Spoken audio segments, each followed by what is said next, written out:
Oh, yeah. Emmanuel back on his phone. Girls from all over the world. What's going on, y'all? This is episode 6 of the Semi-Americans podcast. You got your hosts, Eddie Ramirez, Eduardo Ramirez, and Emmanuel Berhanu, standing at 5'11", 6 feet and maybe half an inch with some Timberlands on in the winter, and a $185. Just because you never know who's listening, and I forget who I still have beef with. It's me, y'all, Manny Flacco. Emmanuel Berhanu. And we have a special guest today, Lily V. CEO, CFO. LOL. She really runs everything behind the scenes, everything social media related, because Eduardo and I don't know how to use Instagram. All we know is how to accidentally go live. So she runs everything behind the scenes. We couldn't do any of this without her. Without further ado, please welcome Lily V. Reyes. Oh, okay. And you'll add the effects afterwards. So it's all good. Hey, y'all. It's Lily.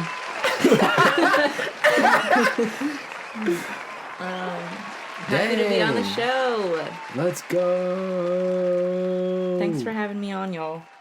Yep, first guest, Lily Reyes. So, let's get right into it. Yeah. Oh, wait. You know what we have to do first, bro? Give the shout-outs. Shout-outs. You want to shout out, Yeah, a shout-out. Frank? Yeah, a shout-out to my stepdad, my dad, my real dad. Ooh. Yikes. Don't want to Let's be do there. that one again. Yikes. My mom. So my mom? Alright, go ahead. Give your shout outs, man. All right, so want to give a shout out to my dad. His birthday was October 8th, and I know he won't listen to this because he doesn't consume English media, but just wanted to say happy birthday, man. Yep, happy birthday. And Happy happy birthday. birthday. Happy birthday to my boy from back in the day still, Spencer. Happy birthday. He had his birthday on the 4th, so shout outs to him. Yep, shout out That's Spencer. my brother. And one other shout out. Shout out all the Libras. As always, thank you to all our listeners. We got listeners out in Finland, Portugal now. I mean, I don't know. I'm starting to get a big head over here. so Australia. I'm joking. Wow. I'm joking. But on a serious note, please continue to spread the word. We really appreciate all the support. And we hope you continue to enjoy our content. So let's get started. So first question that I think we should, we'll probably hit all the guests with this, but where are you from? I usually answer by straight up just saying Salvadorian. Okay. Yeah, I usually go with that. I was born here in Alexandria and literally just born and raised in Alexandria by my mom, who's Salvadorian. Mhm. And my dad's also Salvadorian, so 100% Salvadorian. So yeah, I'm Salvadorian, but I do consider myself, I guess, culturally more American. Like, you know what's funny is I feel like, well, definitely, I speak English a lot better than I speak Spanish. And Really? I think, oh yeah, for Oh. sure. I still trip up over my Spanish a little bit, but sometimes when I keep practicing and I'm like consistently having conversations in Spanish, it starts to get better. And then when I stop talking in Spanish, it gets worse for a little bit until it gets better again. I think that's something that a lot of us struggle with. Yeah, keeping up with the language, like it's like you have to keep practicing it, Yeah. right? It goes If you away stop so using quick. it for like a month or two, Yeah. I use it a lot at work now. And I think, well, I'm starting a new job soon, and I'm definitely going to have to use it literally daily, probably. So, excited for that. I definitely want to improve my Spanish, and might even start watching some novelas just to, Nice. just consume more Spanish language so Nice. I can Yeah. figure it out a little bit. Did you grow up watching like a lot of Spanish TV? Yeah, after church and stuff, I just remembered we'd come home and my grandpa, my mom, everybody would just sit around the TV watching Don Francisco. So you used to watch Sábado Gigante. Yeah, and El Chavo del Ocho. My grandpa was obsessed with Chavo del Ocho. He'll rewatch episodes all the time. Yeah. So I watched a lot of that. And I grew up kind of religious, so I wasn't really allowed to watch novelas. But I remember there was one period of time where my mom, for some reason, got obsessed with this one novela, even though, like, in her religion, it's kind of like, Simple, shame. yeah. But we were watching this one called, I think it was like La Esclava Isaura or something like that. And then actually, like, sometime in high school, I watched Maria la del Barrio off of YouTube. Like, just on my own. I don't even know why I wanted to watch it, but I did. Yeah. And I watched it all, and it was awesome. Like, because now there's even memes that everyone uses off of that novela. Yeah, Like, the cries in Spanish meme. Oh, yeah. Yeah, that's from that novela. I gotta Nice. look that one up. I don't think I Do Ethiopians have like novelas like they're Like soap TV operas. Yeah, Oh, soap operas. A lot of dramas. Yeah. There's a ton of them. Yeah. They're starting to like record it in the States now too. Are they? What? Yeah. There's I've never heard or Senseless. seen I think anything about. that's the one that gets recorded here. I grew up watching dramas. You did. Yeah, on the Like soap VCR opera? joints, man. Oh, Look, okay. this is back in the day. Like the VCRs where you're like, having to rewind it. Damn. After you finish watching it. Yo, is there an Ethiopian news channel or like media channel Yeah, here in the there's a bunch States? of them, like YouTube ones. There's like local TV channels here. Okay, but There's a like big population here. there's Univision and Telemundo. I mean, it's not to Ethiopia? that extent. No, because for- that's like that's straight national up, like, broadcast. Yeah, mhm. I mean Yeah. it's international. Yeah, no, I don't, not to that extent. There's ETV like back home in Ethiopia, but here it's more like the YouTube channels and the local channels will put stuff up. Yeah, but we don't. I don't know if I would call them novellas. They're more like Ethiopian drama, I guess. Mm. Series, kind of. I guess somewhat similar, but I feel like the novellas probably have Like based on true broader reach. stories? Sometimes. Hmm. But Yeah, most of it is not. I also remember watching, like, my mom was obsessed with Caso Cerrado. Oh yeah. Caso Cerrado. That's so funny, dude. Like, What was her name? Maria. Ana Nah. Maria Polo. Ana Maria Polo. Yeah. Shout out Ana Maria Polo. Yeah. Caso Cerrado. Yeah. What does that mean? Case closed. Oh, it's like It was like, It was like a court TV type. yeah. But didn't they say, like, all of the, either all or most of them, the stories are, like, made up or something? Oh, Like, I really can't imagine that some of it's true. It's so crazy. is it like Law and Order? No. It's like Judge Judy. Yeah. It's like in a Oh, courtroom. Got you. You got have you. the defendant and the plaintiff and Yeah. So you But it's grew up always about- watching Caso Cerrado, of course, the news. Laura. Did you watch Laura? Yeah, Laura. ¿Qué pasa, el desgraciado? Is that what she says? Yeah. Dang, Eduardo was on top. It is. Yeah. Okay. Yo, she's bringing back some memories. Yeah. My mom was obsessed with that stuff too. Oh, that's Yeah. funny. I think, my mom definitely still watches Caso Cerrado. Sometimes she'll send me on Facebook, she'll send me, like, a clip that she found of Caso Cerrado, and it's just like, and Watch this is this. why you don't do that. Or Oh. something like that. You know, like, it's always like that. Life lessons from the novellas. Yeah. And I'm like, Mom, it's not real. Yo, it is some exaggerated stories Yeah. that go What, on there. novellas? No, No, on on- that court TV show. Oh, on the court. Caso Okay, Cerrado, gotcha, yeah. gotcha, Yeah. gotcha. Yeah. And I also, dang, now I'm like ranting. We also used to watch Doce Corazones at one point. The matchmaking. Dude, that's kind of probably the first time I ever, like, came into contact with zodiac signs. Yeah. So yeah, Doce Corazones was basically like love matchmaking based off of your zodiac sign, and then what would they do, like activities? Did you watch that? I don't know. My mom didn't let me watch that. No. It was very frisky. It was a frisky TV show at like 5 p.m. Yeah. Really? Yeah. Dang, it's like the MTV joints. Like, Yeah. you remember the Next Bus? Where Yeah, like somebody, yeah. like if you stayed on the date for like 12 minutes, you got $12. Yeah. But then sometimes they would send the person home immediately. Like, Yeah. You know, the girl would Next. see Like, the guy from yo, it'd be like next, yeah. and then she'd be like, I didn't want to be with her anyway. Yeah, my man's don't going remember home with watching that. $1. Yeah. You don't remember that? You don't remember Yo, that? Look, I remember. I have like a vague memory in the back of my mind of that bus, Yeah. but I don't remember what happened on it.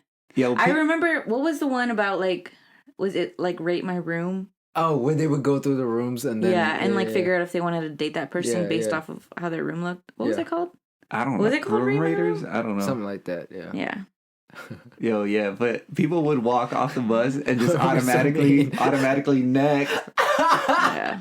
Imagine you're like, these are my 3 facts, and I'm here to get to know someone. Immediate, like, no, Yep. Yep. And then the Fuera! post interview, Basically. the post interview would be like, "Man, I thought I would find love on this show." That's too crazy. funny. So yeah, born and raised in Alexandria. Both my parents are from El-Salvador. Yeah, so basically, I think culturally, a lot of the customs that I have, and of course language, Mhm. English and American culture is probably first. And like seriously, I would say English is my first language. Spanish is my second. Even though like apparently growing up, I learned them both at the same time. Because my parents didn't know English, so they were talking to me in Spanish. But I remember, like, apparently I learned by watching kid TV shows, basically, like watching Elmo or what else was it? Sesame Street, Yeah, all that stuff. So that's how I learned Blue's English. Clues, And then, of course, Bear in the Big Blue preschool. House. Dang, he's Yeah. just naming every Yeah. show he can think of. I You don't want even to talk remember. about cartoons? I watched a lot of cartoons. No. Okay. All right, so you learned English and Spanish kind of at the same time. Mhm. I mean, you went to church a lot Oh, as yeah. a kid, right? So Yeah. Church was. So I grew up in a Pentecostal household. So that's like very intense. very intense, very strict Christianity. Pente. That's what we call it. Pente. We call it Yeah. pente too. Pente. Yeah. Pentecostés, la Pentecostal. Shout out Iglesia Pentecostal Betel. Hey, a church shout out. We are not. I love it. A church shout It's out. Okay. It's a pretty big church. Okay. Yeah. My mom doesn't go there anymore, but basically I was raised off of that church though. So Cuz like you were there from like since a baby. yes. So you probably learned how to read the Bible. Oh yeah, for sure. And like we had like the classes while the adults were like in the service or whatever, like all the school-aged kids would go down to the cafeteria cuz it was obviously held at a middle school. We would go down to the cafeteria and have our little like church lessons for kids, and it would be in Spanish.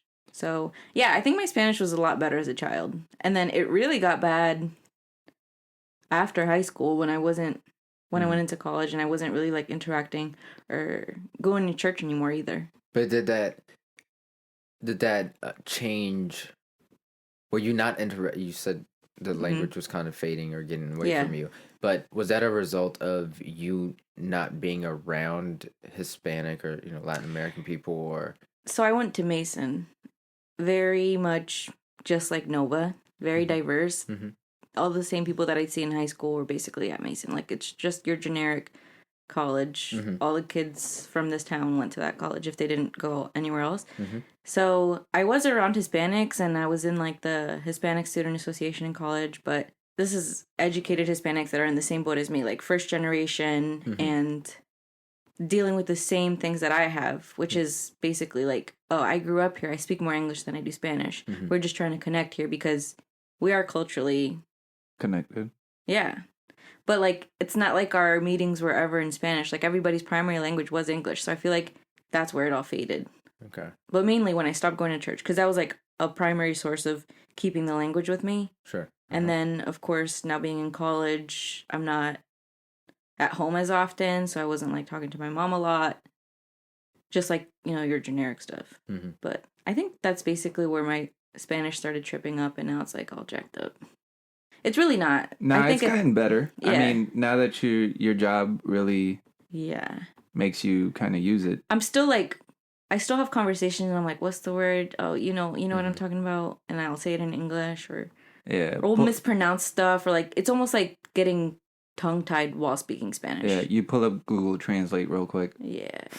You put me on blast.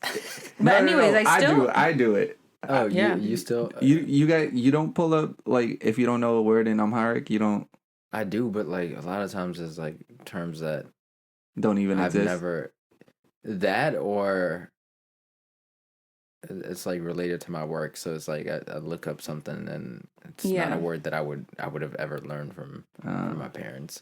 Yeah, working in the medical field, I didn't know some of the words in Spanish, and like a lot Yeah. of the patients were Hispanic, and I learned a lot of like medical Spanish. Yeah. So that was interesting. No, even with knowing the language, I mean, Eduardo and I, he took a trip to Puerto Rico with my family, and I remember, because I was like, "Oh, great, we have somebody who's good, who speaks Spanish. We're set." And he was like, "The Spanish is different." Yeah, and it's not just like based off of Spanish, but there's a colloquial terms and For sure. how fast they, like you were saying, in Puerto Rico they speak fast Spanish. I don't like, think as fast as Like Dominicans. Dominican, yeah, I'd be scared in Dominican Republic. Really? Yeah, just because they talk to you so fast, and if you, like, I would imagine that if you start doubting yourself, Yeah. they're like, oh, he doesn't don't know what he's doing. Yeah, I feel like they could definitely understand you, but we can't understand them because our Spanish is slower and yeah. Wow. calmer, Yeah. is what I'm saying. But theirs, like, just naturally just a lot faster. They have, their own slang that they use for their everyday talk, so it's stuff that we don't understand. I love it, though. Yeah. It's so nice to hear. Going back to something that you said, and I don't know if this is the same for like Ethiopians, but religion does seem to play a lot into having first generation kids kind of keep the Spanish, right? Yeah. Because I think maybe after second generation, I mean, usually those first generation church kids don't really end up staying in church, just because it's a huge culture clash, right? Yeah.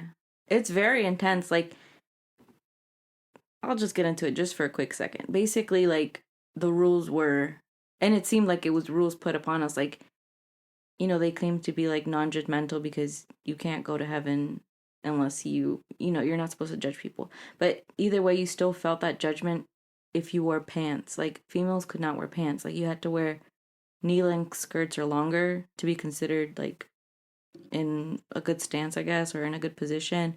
You shouldn't cut your hair. You shouldn't dye your hair. You shouldn't tweeze your eyebrows. You shouldn't wear makeup. Like, you have to be how God put you on this earth, basically.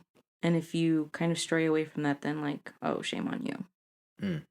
So it was very strict. So that's, like, especially with being in, I would say, like, middle and high school, it's very hard to, like, try to stick to that and go to, like, school because you were just wanting to fit in school, obviously. And, like, having that religion side of you, like, oh, they're telling me I should wear this. And then at school, I'm like, nobody's wearing this. I look like a weirdo. So, like, I think one time I got really deep into it and I did wear a skirt for a while, but it didn't last very long because I've just always worn my jeans. I think people can relate to that. Oh, yeah, for sure. Especially the religion aspect. Yeah, Eddie didn't grow up in a church like that, but he grew up in a couple different types of churches. His house was a church. Yeah, at one point. Well, what kind? I see What how was he it said like? that, like, he's like, yes, there was a time period, right? Yeah, Because your mom wears skirts. Yeah, so I didn't really my mom didn't really raise me at church, but she raised me with the Bible. Like she would always be reading the Bible and stuff. And every night she'd be like, "Here, we're reading the Bible." And I would read the Bible in Spanish, and that's how I learned how to read Spanish. Yeah. I remember reading the Bible in Spanish and, like, having to pray before bed in Spanish. Like, honestly, I don't even know how to pray in English. I pray in Spanish because that's what I'm used to. You know what I mean? What about you? You still pray in Spanish, Eduardo? No. Like, if you were to pray, okay, because honestly, like, I don't pray every day, even though I should. But, like, if I'm in a time of need and I'm talking to God, it's in Spanish just because of, like, how I grew up. Wow, that's different. I didn't know that. Yeah. Yeah. Wow. Yeah, I think 85% of my prayers are in Amharic. Yeah, see? Yeah, but then the English part is like words that I don't really can't translate back into Amharic. I mean, some I can, but I'd say probably 85% of it is. Is Amharic. your Amharic just as good as your English? I don't think my English is good. What? Your No, I mean English like is phenomenal. No, like do you nah, have like hey, to don't use big words like that. I'm gonna take that as disrespect, man. No, my English is stronger. Cause the thing is, like, I can't. My reading and writing in Amharic is not there. Like, I but like when you speak could somebody who's completely like only speaks Amharic like back home, Mhm. could they tell that you it like probably struggle comes with your out. It Amharic a probably little comes bit? out at points. Like I don't like I said, I don't know slang, right? So a lot of the But like slang you is don't have lost. like a different accent in Amharic. No, I think I would handle myself pretty well actually. Yeah, because like our Spanish is pretty good. You and I's? Wait, our Spanish is pretty good. But you can definitely hear almost like I don't know what you would call it, like an English or American accent behind our Spanish. Like it's not unless I put on the accent where I really want to go Salvadorian, like I'll go there. And then I sound like I'm really from there. Mine goes hard. Yeah, Yeah. Yeah. but you were saying Cipota, cipote. oh No joda. okay. Dang. Yeah. I'm loving No, this like connection, all by the way. the like slang and like what would you call it? Like almost like vulgar terms Oh. that like aren't very like you wouldn't talk to a professional person this way, like how you would talk to your family or your neighbor or like people that Yeah. are close to you. Yeah. Because like my family's, I guess compared to Eddie's family, like we're pretty like country-ish back in El Salvador, even though we're like on the coast, Mhm. right off the ocean. But like the way that my family grew up is like speaking like very slangish and like vulgar. It's to Eddie's family like not. Proper. Yeah. Well, I mean, But I love it. It's part of the culture. The way that we speak is part of the culture, and I love that. Sorry, I'm not No, playing you're good. footsies. She like kicked me twice. It's just rearranging. Okay, so where my family's from and how I grew up is like And where are they very- from? Because okay, you mentioned so- this was an important part. yeah. So my family's from La Unión, El Salvador. Mhm. My mom is from this place called Agua Caliente, and my dad is from like La Central, basically like the center of La Unión. Okay. And it's right off of the coast. Like, if you go to the beach, basically, like you could see Honduras. Wow. So we're from there, and Eddie's family's more from like central El Salvador, Cojutepeque. So I don't know. I don't know if it's a regional thing, but yeah, I grew up on like my aunts and all just like speaking very like what he would consider vulgarly or improper, just like Okay. Yeah. like even the way that what I'm talking about now, like this accent, the way of speaking, it's like even considered probably the most ugly accent that there is in all of Latin America. It's like looked down upon so hard because of how I guess vulgar and improper and very like it's very harsh. Like Yeah. very like it's hard almost to mean. explain. It's almost mean. It's like you talk to somebody and you sound mean, but that's just kind of the way of talking. I Mm. feel like does that make sense? Yeah. Yeah. It kind of it's very it comes off a little aggressive. Mhm. Okay. But I mean if you have the accent and you've been raised with the accent, it's just like how you talk. Yeah. Ah. But like when over here, I had a huge thing growing up where I was like, I don't want to have that accent. Huh. Because it's weird, right? Because you're supposed to speak proper Spanish. Mm-hmm. Mm-hmm.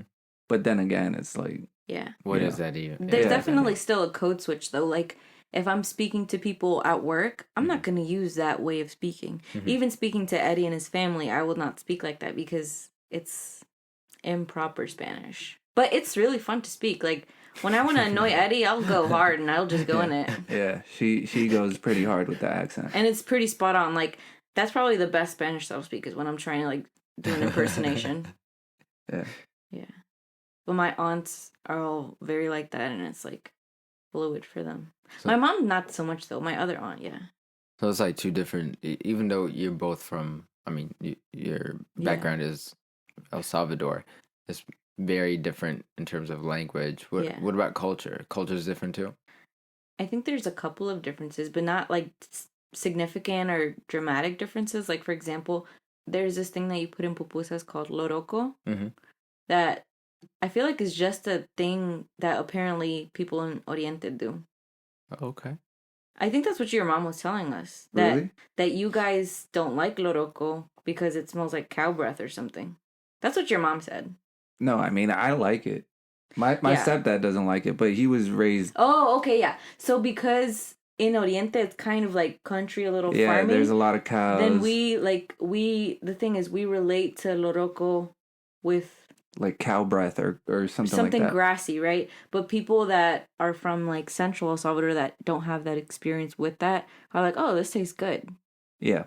Like, I don't like loroco in my pupusas. Yeah. It is like a slight difference like that, but... Like small little things like that, like... Is there issues between the groups? Like, is there kind of like, oh, your Spanish is different or things like that? No? Okay. I feel like all of El Salvador, they know that that's how they all speak. Yeah. Okay. But, like, they won't judge another Salvadoran for speaking that way. I like that. I think it's more like first-generation Salvadorians here kind of have an issue with it. Yeah. And after, like I said, I've seen on many YouTube videos, like, or I've heard comments like, oh, the Salvadorian accent is the ugliest one. It sounds so bad. It's so trashy. So I think that kind of made us be like, oh, okay. I'll just speak robot Spanish. I don't know. So is the northern part of El Salvador more developed? Because, San Salvador and stuff is the capital, so they have more of like the developed. Yeah, I think so. Because where I'm from, I don't know, it looks... Yeah, it's pretty underdeveloped. There's not a lot of roads out there. They are planning on building an airport over there, apparently. Yeah. Mm-hmm. But they are building roads now with this new president. But yeah, it was underdeveloped until like literally like 2 or 3 years ago. Where my mom is from, it's literally a dirt road. And like this bus takes you from La Central, like where my dad's from, to over there to Agua Caliente. But once you get off the bus, you still have to walk like 15 or 20 minutes to get to where my mom's from. And there's like no other transportation other than like catching a ride by like a driving truck that's coming. I remember when I went for the first time when I was 13, we were coming back from my grandma's house where my mom grew up. And I think we had missed the bus or something. So we like hitchhiked and sat on the back of the truck all the way to La Central. That was cool. Yeah, that's fun. Right in the back of a truck in El Salvador, yeah. Yeah. They won't do that here. It's dangerous, but it's fun. It is kind of dangerous. Yeah. But people, like, they load up in the back of a pickup truck and... Yeah. Like it's nothing. Yeah. Mm-hmm. Yeah. So is, you said first time you went, because you were born here, and then you went back. Well, you were 13? Yeah. The first time I ever went, I was 13, yes. I went just for, I think, a week for like Christmas. The one thing that like stuck with me is the fact that everybody's so friendly. Mm-hmm. Like here, like you hardly say hi to your neighbors. You don't talk. Everybody's just so cold. And over there, like they don't know me and they're like, "Hi, how are you?" And I'm like, "Good." I don't know you. Why are you asking me? I had that like American mentality, and it's just like I'd never seen that niceness before. Mm-hmm. And they're always smiling at you, and it just seems like the people are very genuine. Even though, like, when I went, I felt like I was guarded so much. Like, I wasn't even allowed to go 2 houses down to, like, they have these, like, I guess, like, a little store set up in somebody's house. Mm-hmm. Like, I wasn't even allowed to go 2 doors down. Because I guess my dad was scared that, like, somebody would steal me or something like that. Yeah, it's pretty dangerous. It was especially because, when they know you're not from El Salvador, they will try to take advantage and, like, you're not allowed to wear jewelry or nice clothes or something because you might get it pulled off while you're walking down the street. Yeah, I just felt like a guarded princess. Like I wasn't allowed off of my dad's property unless I was going with my sister who was born and raised over there. Yeah, it could be pretty dangerous. Yeah. I mean, even if you do have the accent, they kind of like know around the neighborhood if you're from there or not. Yeah. They, like, don't move a lot over there. Like, their house is their house. The kids end up growing up in that house. So, like, everybody knows each other there. Mm-hmm. Yeah. A new face, okay, they're visiting from over there. So, did you feel like you were a foreigner while you were visiting El Salvador? Yeah. How so? Like, up until that point, I didn't have, like, a really strong connection with being Salvadorian. And just being there definitely felt different. Like, they all dress different. I don't know. I feel like I was just very American-y. And over there, they were just... It's like their style is a couple years behind, I would say. Like, they were wearing... Or, let me see. What was I wearing? I feel like I was really into Aeropostale. Uh-huh. And then... Okay, so the second time I went, then everybody was wearing Aeropostale over there. Like, it was crazy. A couple years later? Yeah. Uh-huh. Damn, you put them on? It wasn't me. Wait. We gotta block that out. Oh, That's yeah. promo. Hey. Oh, yeah. No sponsorship? No promo. I don't know. So I definitely felt like a foreigner. I felt like everybody was always looking at me because I was the different one. Probably gave off American vibes, like people knew. Like going to the supermarket, everybody would be looking at me like, oh, she's American. I don't know. Did that make you feel less Salvadorian? No, because like I mentioned, they're all very friendly. So I feel like they were almost like, in a sense, they were more like proud to see me there.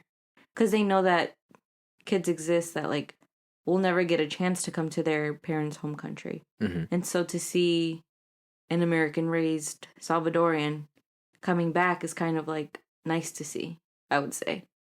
And like I mentioned, they're just all really friendly, so I didn't feel any negative energy from absolutely anyone other than men, because men are always looking at young ladies for the wrong reasons. So, I mean, that's always, basically. Here, there. We don't have to get into that. What expectations did you have going there? Because I remember, like, I was there from a baby up until 5, and then the last time I probably went a couple times in like elementary school, and then last time I went was about 9th grade, and I wasn't too sure how to feel. I totally get they dress a different way. I remember when I was trying to pack, I was like trying to look for kind of like my worn out shirts, because I was so like, you wouldn't stand out. Yeah. Okay. Yeah, so I wouldn't stand out, because if you do dress kind of flashy, like you're calling attention on yourself. You'll be a mark. Yeah. Yeah. Yeah.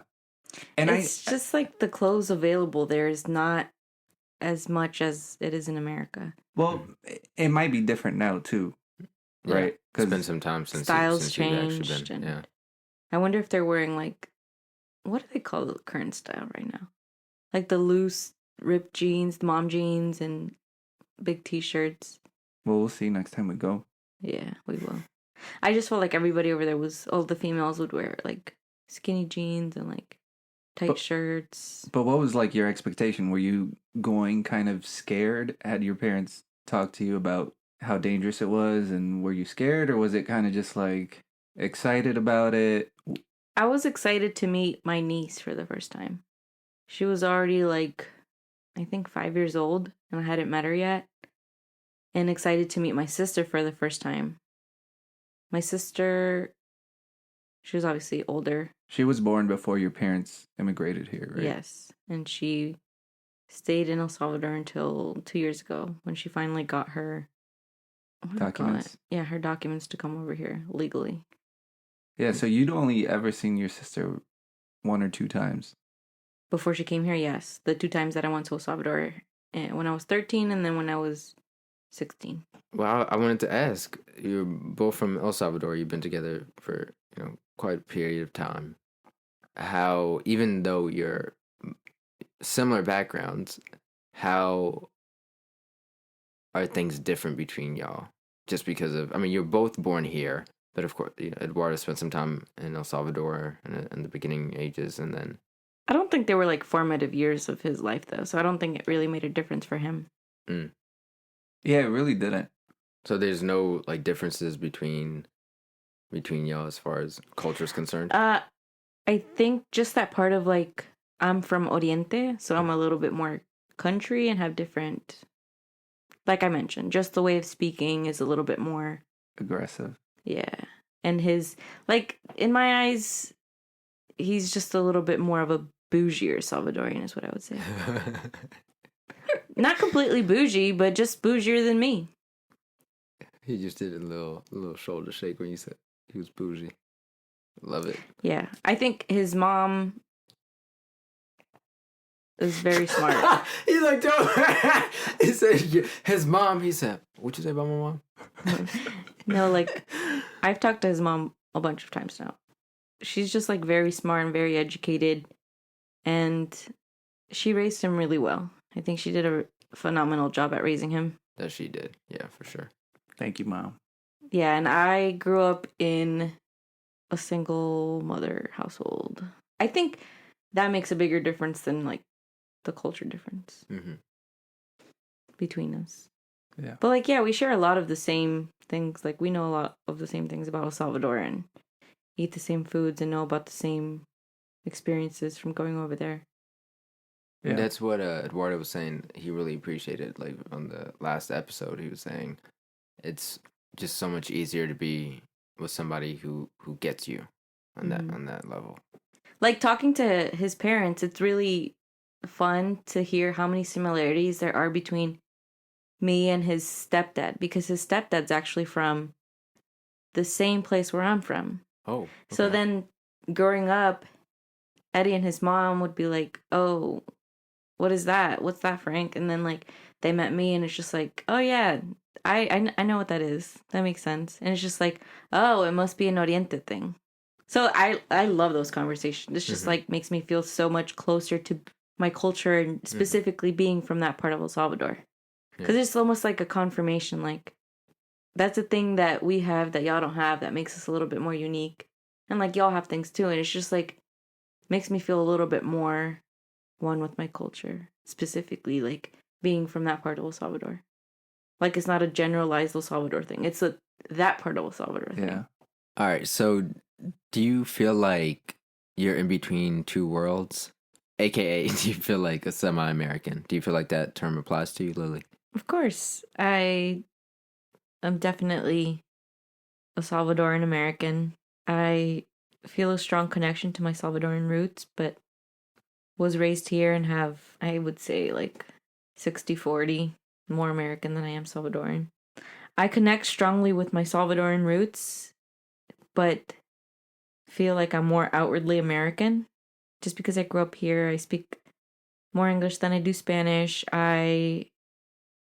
For the longest time, I like American food more than anything. Like chicken nuggets, pizza. Oh, pizza's not even American, bro. It is American. No, it's Italian. Pizza's Italian. Man, we about to lose our one listener in Italy. You keep this up, man. All right. Anyways, yeah, just like mostly American, but definitely I feel a strong sense of pride being from El Salvador just because, like, look at how far we've come. Yeah, so I feel really proud being from that small little country that produces these hardworking individuals. And here we are, the first generation that grew up here, out here doing things. We're out here thriving, and I'm really proud of us because I don't think it's anything that could have been expected of people with Salvadoran blood. Like, even if we're born here, our blood is 100% Salvadoran. And I'm proud of that. That right there, that's that clip. That was Like good. what she said, that's the clip right there. That's your promo for this episode. That right there, I almost got chills. bro. I was like, please keep going. This is perfect. This is Yeah, perfect. just Good like- job. El Salvador doesn't always, or especially in the past, never had a good rep, I would say. Like, it's always bad stuff that people have to say about El Salvador. So I'm proud of Eddie and all of his accomplishments. I'm proud of how far I've come. I'm the first one in my complete entire family. My grandparents had like 7 or 8 kids, and I feel like I've made it the farthest. Like, I'm just really proud. Like, my parents come from nothing over there. Like, they're both poor. They both grew up in poverty. Like, my dad And my mom always tell me about all of their stories, like having the same pair of shoes for years or like walking barefoot around the town. Like they literally grew up in poverty. Like we don't have a lot. And like seeing how far we've come is a really big deal. It makes me a really proud Salvadorian because it's that cut from a different cloth that Salvadorians have. Like, you know what I mean? Yeah, They just have that strong will to survive. Like they came over here, obviously like natural, want to start a family, but they don't want their kids to have to go through what they went through. So they come here so that they can raise us, for us to have a better life, something better than what they were given the opportunity to have. Whatever occupations Salvadorans have, it's admirable because they work twice as hard to get us this far. Like they don't make much, yet here we are. We went to college and now we're trying to fulfill our dreams to give back to them. So you have goals of going back? I don't know. I definitely want to go to El Salvador just almost to prove a point. Like the country can be something. Okay, so us as first generation, second generation Salvadoran Americans, like we should all feel the sense of pride from being from that small little pulgarcito. We should be able to go back and give that country everything we can because that's where we're from. It gave us our culture, our blood, and I just think it would be nice to go back and help uplift the country and get it to the place it deserves to be because, yeah, there's just a lot of, I would say, unlocked potential in El Salvador. Like, if we all go back and invest in our own country, we can see greatness there and achieve good things and see the country prosper. And I just think a lot of good can come of all of us kind of going back to invest in a country that gave us our sense of being. What do you think? I agree. I don't know, like if we all just, it's basically an investment. Let's go invest in our culture. Like show everybody what a Salvadorian is made of. Hard work, pride, kindness. Well, we want to thank Lily for coming on as our first guest. She's done so much for the success of this podcast, so her coming on is a small token of appreciation. And we look forward to having her come on a few episodes in the future as well. Thank you for sharing your thoughts, your perspectives. Yeah. I liked so much of what you said. I think it was important to have that. Yeah, this is just all right off the dome. Like, there's so much. You know what I mean? There's so Cocky, much man, to say. cocky. Yo, she was doubting herself at the beginning, but Right, yeah. she came on and kind of took over. Yeah, just things just started popping up in my head. Like, I started remembering my experiences, I guess, and like actually profoundly thinking about them. Yeah. But this was fun. There's definitely so much more to being a semi-American than what we've shared. Like, that's what I'm excited about. It's just the different opportunities we're going to have to kind of talk about it and see other people's perspective, and then how hearing other people talk about it brings out your memories. Because that's kind of what happened today. Like, I mentioned things, and then Eddie was remembering, oh, yeah. I love that. We'll have Definitely to do this appreciate again. you coming on. Thank you for everything you've done. Aw. Little love birds. Yeah. All right. Break it up, you two. Yeah, we're going to make a TikTok soon. Yeah, make sure to follow us on Instagram, Twitter, TikTok. That'll be up by the end of the week. I hope so. I hope so. If you know, you know. Please continue to share. It's been really interesting to see where we're reaching audiences at. Yeah. It's always exciting to see that. Definitely, if you guys resonated with anything that was said today, shoot reach us out. up. Yeah. Reach out. Comment under our podcast post. Yeah. Or DM us. I'd love to hear about. We always respond. Yep. So, appreciate the support. Yeah. Shout outs to the author Jeff Pierce. He retweeted one of the posts again and really helped bring some attention to the conversation we had about Ethiopia on the last episode. And it's really important for us to use whatever, even if it's a small platform. It's really important for us to have these issues be known by others, and in a truthful way, which is an important part of that. All right, so episode 7 coming up. Wow, episode 7. Let's go. We have to say it at the same time. Episode 7 next week. Let's go. All right, episode 7 next week. Let's go. No. Bam. All right, episode 7 next week. Let's go. Peace. Peace.